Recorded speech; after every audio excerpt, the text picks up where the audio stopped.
ग्वालियर की जीवाजी यूनिवर्सिटी में छात्रों ने परीक्षा जांच को लेकर जब यूनिवर्सिटी पर सवाल खड़ा किया तो यूनिवर्सिटी प्रशासन ने बच्चों के माता पिता को पत्र लिखकर उन्हें बुलाने की प्रक्रिया शुरू कर दी।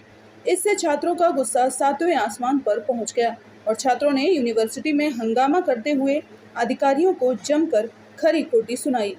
दरअसल छात्रों ने NSUI के नेतृत्व में जीवाजी विश्वविद्यालय में कॉपी चेकिंग में की जा रही गड़बड़ी को लेकर आंदोलन किया था। इसमें उन्होंने RTI से कॉपी निकाली थी, जिसमें साफ हो गया कि ये कॉपियां गलत तरीके से चेक की जा रही हैं, जिससे छात्र असंतुष्ट हैं। इस मुद्दे पर चर्चा करने के लिए अध्यक्ष NSUI के जीवाजी विश्वविद्यालय अध्यक्ष पारस यादव डायरेक्टर फिजिकल डिपार्टमेंट से मिलने पहुंचे, लेकिन वो नहीं मिले। उसके बाद वे छात्रों और पेरेंट्स को बुलाकर कुलसचिव ऑफिस पहुंचे। यहाँ पर उन्होंने राजीव मिश्रा से बात की कि ये लेटर किस ऑर्डिनेंस के तहत भेजे गए हैं।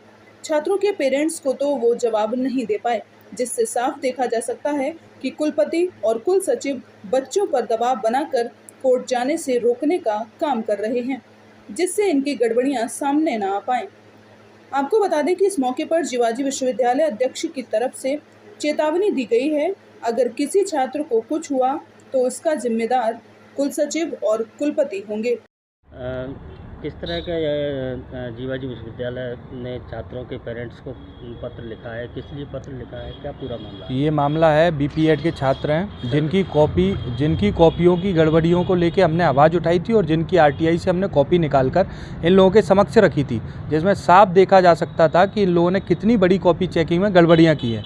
जीवाजी विश्वविद्यालय के कुलपति और कुलसचिव दोनों ही लोग कॉपियों की गड़बड़ी हुई या और भी भ्रष्ट जो काम है वो उस हद तक कर रहे हैं कि छात्रों का भविष्य बिल्कुल नहीं देख रहे हैं। इनने इस मामले में क्या करा, हमने सोमवार को कोर्ट जाने की बात कही थी, उस एवज में इन लोगों ने छात्रों के पेरेंट्सों पर और छात्रों पर दबाव बनाने के लिए इनने छात्रों के घर स्पीड पोस्ट से लेटर भेजे हैं, जिसमें लिखा है कि कुलपति और कुलसचिव आपसे मिलना चाहते हैं, आप 28 तारीख को विश्वविद्यालय आएँ।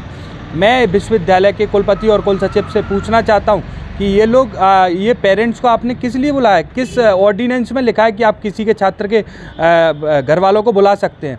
ये सिर्फ दबाव डालेंगे उनके छात्रों के पेरेंट्स पर और छात्रों पर कि ये कोर्ट ना जा पाएँ। मैं इन्हें बताना चाहता हूँ कि आप छात्रों की आवाज़ को दबाना बंद कर दीजिए। अगर किसी छात्र ने इस लेटर की एवज में अगर कुछ कला, उनने कुछ अगर गलत कदम उठाया, इसके पूर्ण रूप से जिम्मेदार कुलपति और कुलसचिव होंगे। अच्छा, पूर्व में भी ऐसे ही एक मामला आया था जहाँ छात्र फेल हुआ था, हाईकोर्ट के जजों के सामने कॉपी जांची गई थी, लेकिन फिर भी वो फेल निकला था।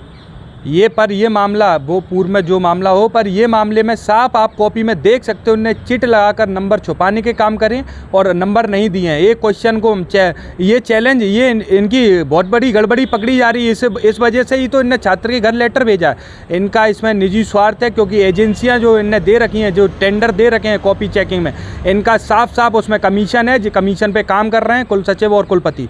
इस गड़बड़ी को ये बचाने के लिए छात्रों के घर पे लेटर भेजे जा रहे हैं। कौन से क्लास के छात्र? ये BPEd 3rd सेम के छात्र हैं। 11 छात्र हैं जिनको 80 KT ने एक सब्जेक्ट में दी थी, एक ही सब्जेक्ट में 11 बच्चों को 80 KT दी थी। हमने उसमें से 5 कॉपियाँ RTI के माध्यम से निकाल ली हैं। 5 कॉपियों में गड़बड़ी है, जिसको हम ये कितना भी डरा लें, हम छात्रों को लेके, और छात्र तैयार है हमारे साथ जाने के लिए। हम कोर्ट जाएंगे और आवाज़ उठाएंगे। क्या अगला कदम है? अगला कदम ये है, कल हम इनसे पहले बात करेंगे। पेरेंट्स की जगह हम लोग जाएंगे, हम छात्र जाएंगे और हम जाएंगे उनके साथ में और उनसे पूछेंगे कि आपने ये लेटर क्यों भेजे, और अगर ये जवाब नहीं दे पाए तो हम परसों कोर्ट जाएंगे।